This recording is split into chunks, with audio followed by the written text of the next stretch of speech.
Hey there, welcome to the One Brain Four Wheels channel. It's Garrett here like always, and today we're in front of the 2003 Suburban, the new body style Suburban, and specifically I'm going to be showing you guys how to replace the leather seating material for the driver's seat with new foam and new heating elements. And it's all going to be done by me, who is not, an upholstery expert. So let's see how this goes. Now, I made it a point to mention that it'll be me installing these replacement leather seat covers rather than an upholstery professional. And the reason I say that is because the seat shop, who I bought this material from, they have really good videos online, really detailing every aspect of the install, including, I think they did a video on a Tahoe of the same generation, so it's going to be the exact same steps and principles to do that. But they do this for a living. They know all the little tips and tricks and things that are just, come naturally to them because they've done probably thousands of seat replacements or the seat material replacements, with the foam and, the actual leather material and, doing all the little connections and little clips and things like that, the heating elements. And so I thought it might be kind of interesting. Okay, they've got these great videos and they seem to be very, they highlight every little individual step. So they seem very clear. But let's see how this actually goes with someone who doesn't do this ever. I don't do it for a living. I drive cars and I do a normal job, but I want to see, can I take, what they're showing and actually duplicate that and come out with a nice product at the end, no wrinkles, things, misaligned or whatnot. So without further ado, let's go ahead and try this out and hope for success. All right, so I guess first, let's go ahead and open up that box from the seat shop and see what we got. I did order everything I thought I needed, which would include the seat material as well as the heating elements for both the back of the seat and the seat bottom, because I have been issues with those not wanting to stay on when I press the buttons, which when I looked online, it seems like there might be a short in those. It happens with old age and stuff and a lot of usage of them, which I use them constantly throughout the winter. So, I just figured since I'm replacing the material and having the seat out of the car already, why not just go ahead and start from scratch and have all brand new stuff in the seat. So that's what I've got here. So the first thing I can see here is the actual seat material itself. So if I can kind of do this one-handed, I'm going to pull that out. Now, oh, that looks pretty good. All right. And we can kind of pull it in here and see that, that's pretty much the same color it should be. It's supposed to match. So that looks good. It's going to be a lot better than what I'm working with here, which you guys can see. That's a lot of old age there. It's definitely gotten its use. And then coming back in, we've got the nice new foam, the Durafoam. And that looks great. I don't know if you guys can see that really clearly, but looks nice. Looks solid. I don't really know how to describe foam any better than that, but it seems very foamy. And let's see, here we go. And the bottom here, we've got the heating elements, and let's see, that's some informations. Okay, so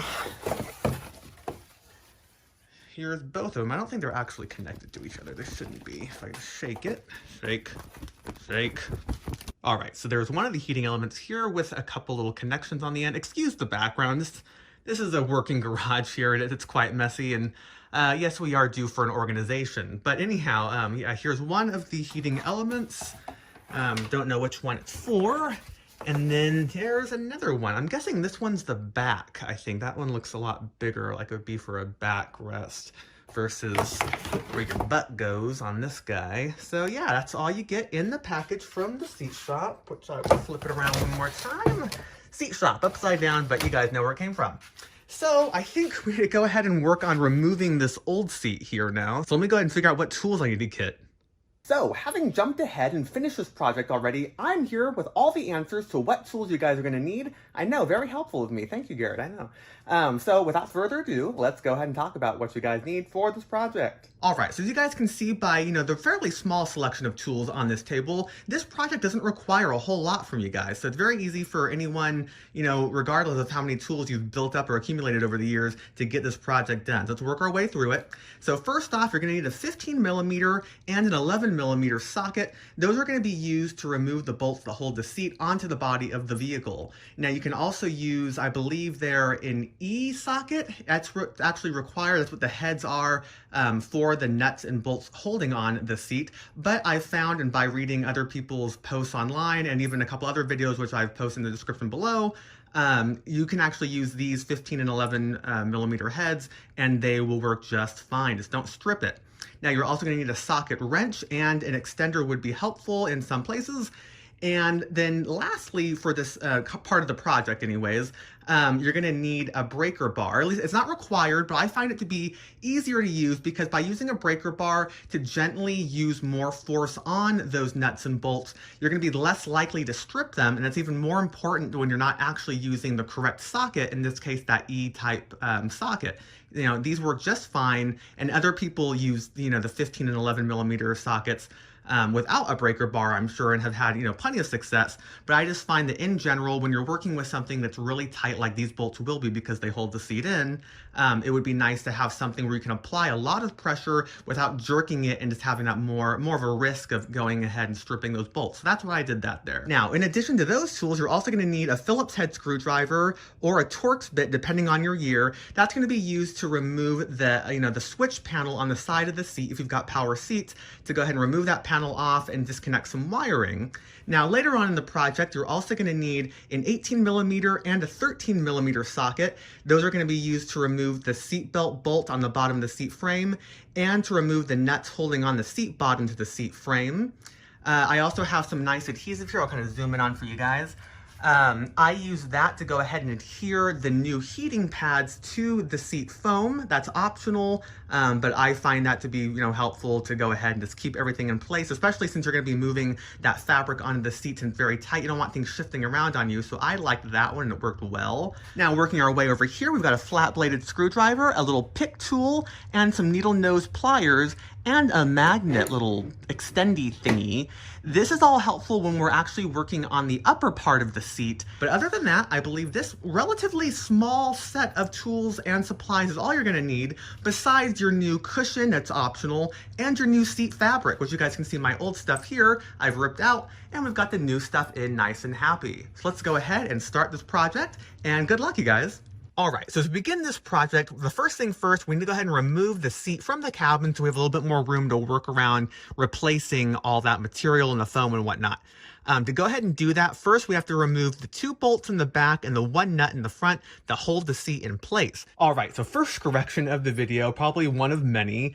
On the front, there's actually a second point of contact securing the seat to the vehicle. So that, like I said, there's 2 bolts in the back. I saw the 1 nut in the front here, and it looks like there's something else underneath here covered by this black plastic. So I just went in here and kind of, you know, trying to untuck it here, and I'm gonna dig around a little bit and see if I can pry that out. Oh, perfect, there you go.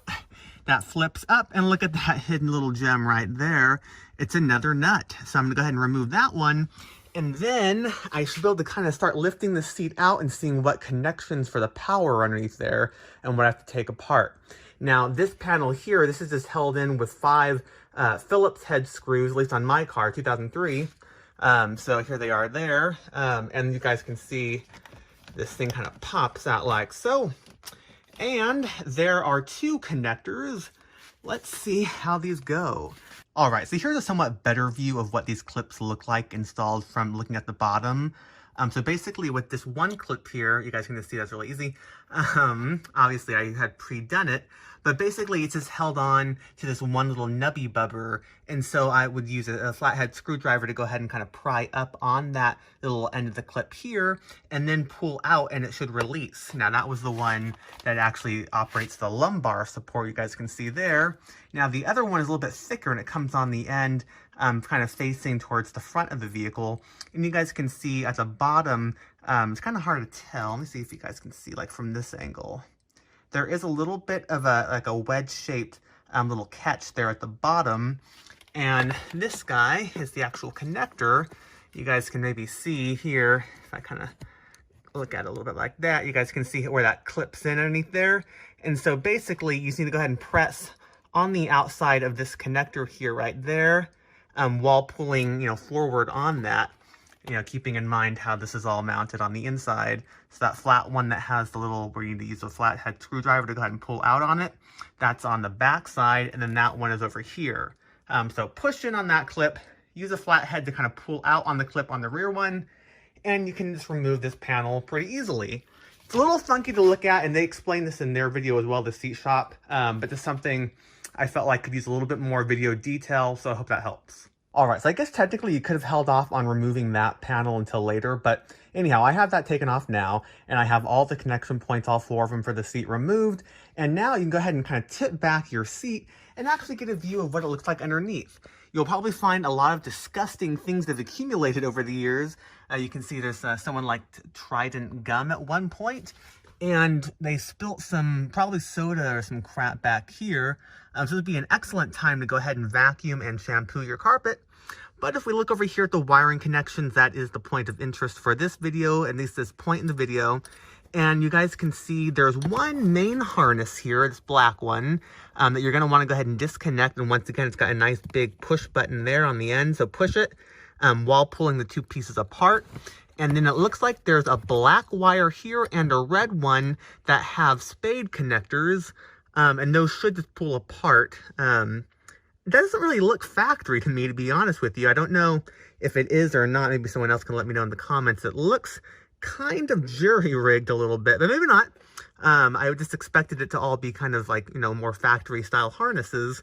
But anyhow, yeah, connect those 3 points. Pretty much disconnect any of the electrical that's going from the vehicle to your seat, because you're going to be removing the seat. So hopefully that kind of makes sense to you guys. But I'm going to go ahead and do that, and then the seat should just come right on out of the vehicle. All right, so now that we have the seat out of the Suburban, we're going to go ahead and start by replacing the foam and the leather for the seat bottom, and then we'll move to the backrest. So to go ahead and remove the seat bottom, there's actually 2 13mm little nuts here. There's one there, one there. That's going to free this guy up.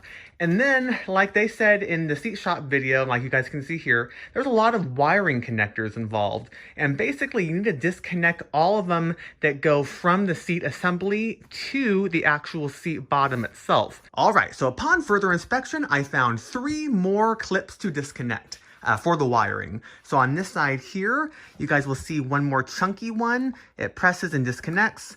This guy, you kind of have to, you can see here how it's got like a little side clippy thing. So you kind of have to pull out on this outer bit of plastic. And as you've got like a flathead screwdriver in there, then pull these apart. So you got those 2 disconnected. Then coming back on to like the driver door side of the seat, you guys will see back in here that yellow and black wire.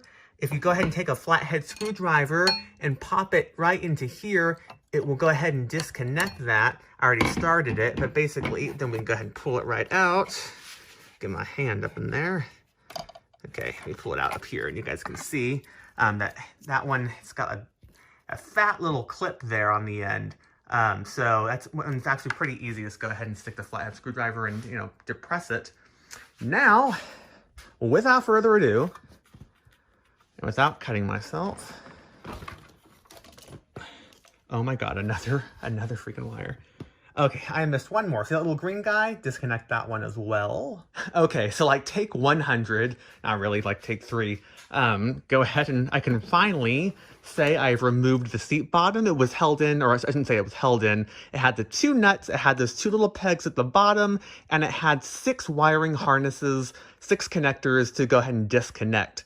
So now we can go ahead and start removing this old leather material and putting on our nice stuff. Okay, so at this point, like in most demolition projects where you're removing things you don't care about, this is going to be the easiest part. So as you guys can see, you know, the material on the seat here, it has all these ends, these edges, you know, where it clips up underneath the seat, and it has a lot of these little plastic pieces that kind of hook onto the frame of the seat body. So you're just going to go around and really disconnect all those pieces, which would be really easy because this material is, you know, stretched out over the last, you know, X number of years. So it shouldn't be that difficult to kind of pull these off. I am going to put the camera down while I do it because I'm probably going to cut myself if I'm not paying attention because, like I said, that is sharp. But just go around the whole edge, and it should be easy to remove that material. Let's go ahead and pull it off. And then I'll go ahead and pull off the old foam as well since we've got that new stuff. And we'll kind of compare the new versus the old. All right, and so here you guys can see the old one versus the new one with the original heater, little blanket thing, and the new one. You guys can see, I'm going to come over to the old one real quick. And just looking at one side versus the other, hopefully you guys can tell, I can see it pretty clearly, you know, in person, but you guys can see this is like the totally flat, where this one's got a nice, you know, angle, you know, giving you some nice bolstering and support on the side. And now we come over to the new Durafoam foam insert. You guys can see both are nice and plump. And overall, let's kind of give it like a little squeeze test. It's pretty soft. That's actually significantly firmer. It's nice. This feels more like a memory foam, where this just feels like old school, you know, typical, like kind of, you know, foam that you'd have like in a mattress topper or something, where this one definitely feels, it's denser, but it feels like smoother when you compress it. But anyhow, yeah, so here's the new versus the old. As far as the little heater insert part, you guys can see the original one had it on the end here and it would run down the side. This one, it's in the middle, but I imagine they probably did that so that way they could use the same part number for both the passenger and the driver side. But they have made this longer. So all you're gonna do is you'll keep it in the center and just run this part a little bit more on the back of the seat. And then you still have plenty of line or electrical connector for this end to reach where it needs to go. So I think to go ahead and install, I'm gonna go ahead and use some fabric adhesive that I can spray on. I had some left over from when I did some work on the Cadillac a long time ago. All right, so I got my contact adhesive here. And basically what I'm gonna go ahead and do is spray a couple coats both on the foam itself and on the heating element pad. And basically what it says on the can, at least for this one, is spray a couple coats on both things that you wanna go ahead and adhere, and then let it dry for a couple minutes until it gets a little tacky. And at that point, I'll go ahead and apply it to the foam, make sure it's nice and smooth, and then it'll take about a half hour to totally cure. Now, when looking at the original foam and heating pad, I did notice that it's really only adhered on the edges, kind of in here and, you know, around the whole edges and any parts where like, it might come up. So basically, I'm going to go ahead and mimic that pattern on this guy, just kind of spraying around the edges and then around these inner edges as well, and mimic that pattern on the foam as well. And once I've gone ahead and done all that, I think this should be sufficiently adhered down to the foam where, you know, getting in and out of the vehicle and stuff like that, that kind of movement on the foam and the seat isn't going to be enough to go ahead and really move that around too much anyways. You know, it does say that it is heat resistant. So I would imagine spraying it on the heating coils would probably be fine, but I figure, you know, if they didn't need to do it from the factory, then I don't need to do it here and take a risk of it, you know, smoking out or anything if I run the heaters too long. So that's what I'm gonna do. All right, so as you guys can see, I have the seat bottom all finished up now. It has the brand new leather material on it, which I put on right after about 30 minutes of letting the heat element pad that I replaced as well. I let that cure with the spray adhesive, let that sit. 30 minutes later, I started to apply this following the Seat Shop's video. Now, I do have to say, they make it look so much easier. This honestly, just putting the leather material on took me about at least 30 to 40 minutes to put that on. So I started out as going ahead and following the Velcro line in the center and matching that up with the Velcro line that was on the seat cushion, the foam. And once I lined that up, I slowly went around and kind of unraveled or unfolded the seat material, the leather, across the new cushion, making sure everything stayed nice and aligned. And you guys can see it looks really good. Any rippling and stuff, I think that will kind of smooth out over time as you actually use the seat cushion and all the leather sits into place just so. But everything is lined up for the most part pretty good. But then, you know, trying to wrestle this thing on, that was really quite a pain. And that's kind of where I'm glad I'm able to make this video for you guys, because they make it look really easy, but it's not that easy. You definitely have to take it slow. One thing that helped is I started to put that fabric on the cushion and got it stretched up some of the parts a little bit. Then I went and had dinner, so I let it sit, and essentially it was probably stretching the leather a little bit. And that was just enough to then help me along.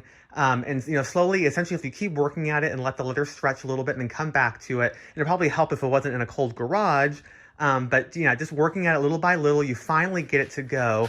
And you guys can see it looks pretty good. All these edges are nice and clasped in for the most part. It's kind of a little loosey-goosey.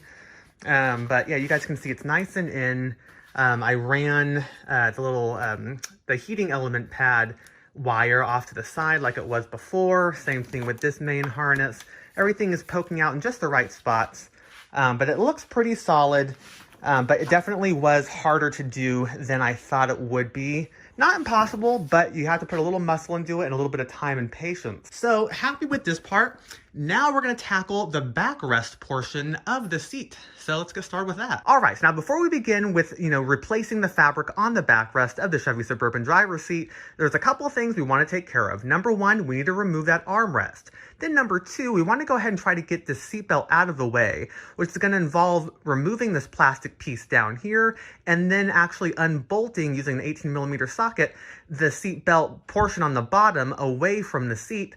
Then we'll have free room to go ahead and undo that clip here at the bottom of the seat back material and start rolling this up. Now, since I'm not replacing the actual material on the seat back, I just want to access that heating element pad. I'm just going to roll it up as much as I need to, remove that old one, go ahead and spray down some adhesive spray, put on the new heating pad, and call it a day. But if you were actually replacing all that material, then you're going to remove the headrest as well as more of this the seat belt assembly. Now, Seat Shop has videos kind of detailing that all, that whole process. But for me, I'm just kind of delving into, what a layperson can do as far as just replacing the seat back heater. So without further ado, let's go ahead and pop out this plastic piece right here. It's held in with 3 clips, kind of 2 that pressed in and then 1 that slides in, kind of coming from the back. So what we're going to do is just come over here and you just have to pull out on it. You guys can see what I was talking about.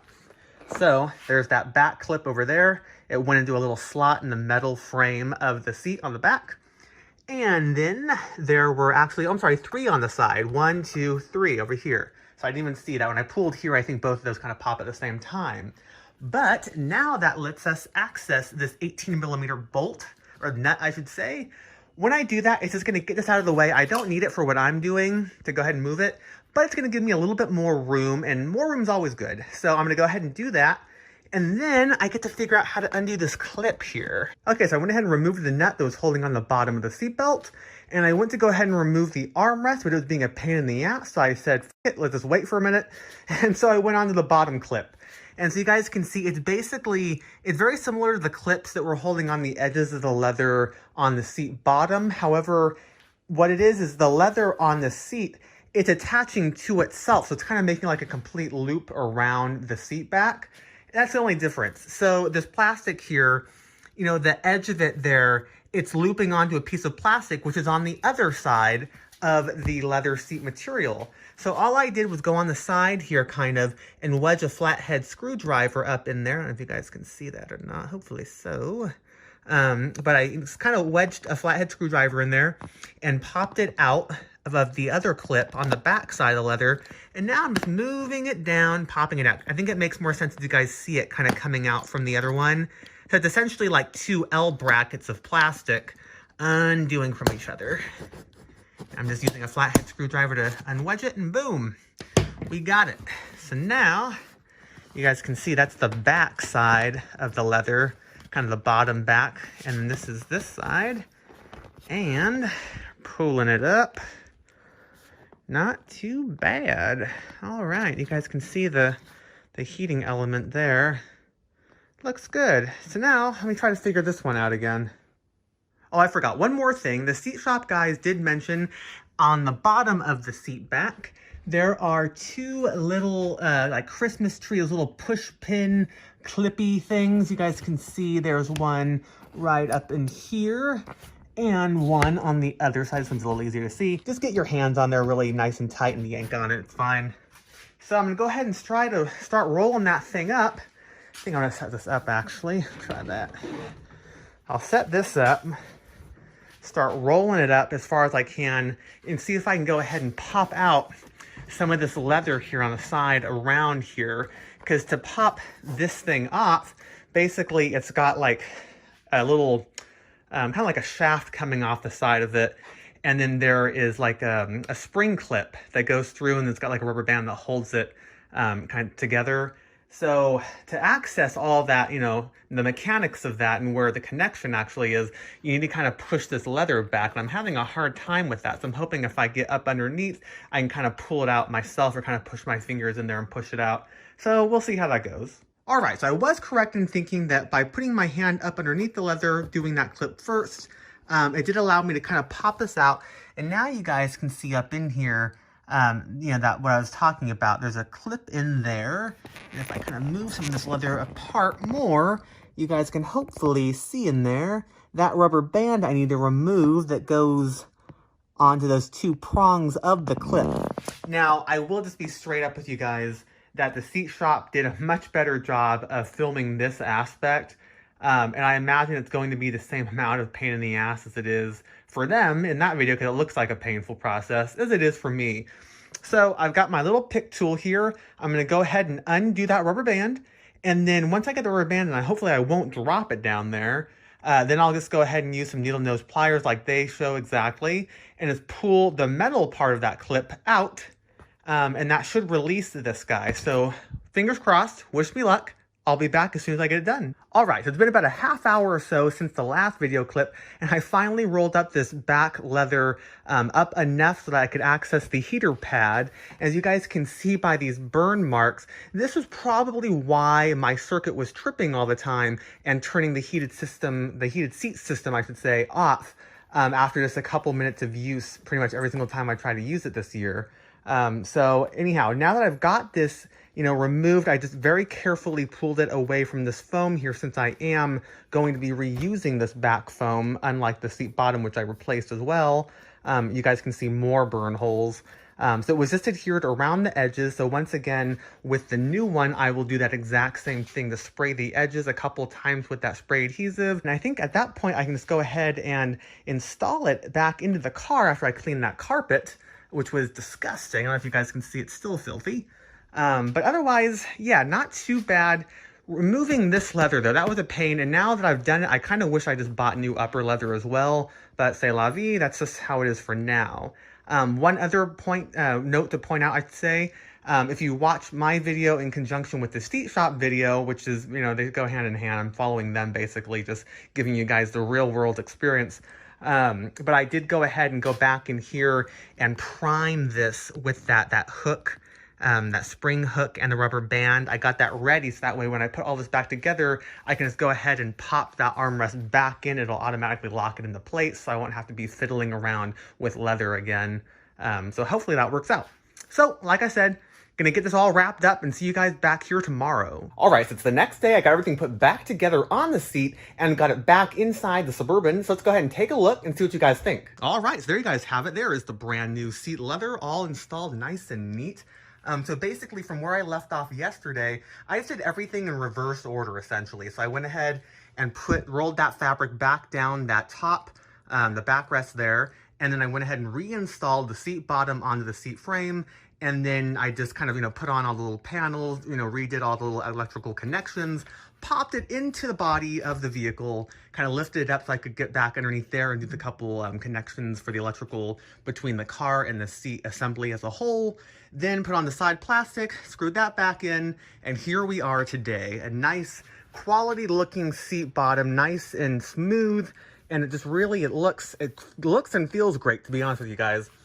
Sitting in here, I feel a lot taller, actually. I didn't realize. It makes sense, though, that, before this side bolstering was really compressed due to being, having people in and out all the time over the last, 200,000 miles, but also having someone's butt in the seat here, for those 200,000 miles, that also has compressed it quite a bit. And so having the new one with the new foam, I would highly recommend doing that at the same time as replacing the fabric here, because it really just makes the whole thing feel a lot firmer and a lot more like a brand new vehicle, brand new seat anyways.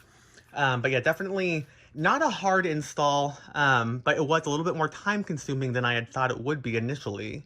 But there you have it, the brand new seat, an easy way to make the old interior of your vehicle look a little bit better, and something you can do at home. Just give yourself a lot of time and have some patience. Well, anyhow, I think that about wraps us up for this video, but if you guys enjoyed it, please give it a big thumbs up. I would really appreciate it. And I hope that this video, like I said, it shows you guys that you guys can take this on, just have a little bit of patience, and you get a really good reward out of it because it turned out very nicely, as you guys can see. Nice and smooth, and it feels like a brand new interior. But anyhow, I hope you guys enjoyed the video. If you want to see more videos of me doing things with my little fleet of vehicles, the 1999 C5 Corvette, the 2003 Suburban we have here today, the 1977 Cadillac Eldorado, or the 1988 Pontiac Fiero GT, then subscribe to the channel One Brain Four Wheels. And if you want a sneak peek of all my little projects I'm getting started on, follow me on Instagram at GareBearVillegas. And until next time, guys, I hope you all have a fantastic day. Thank you so much for watching. See you next time.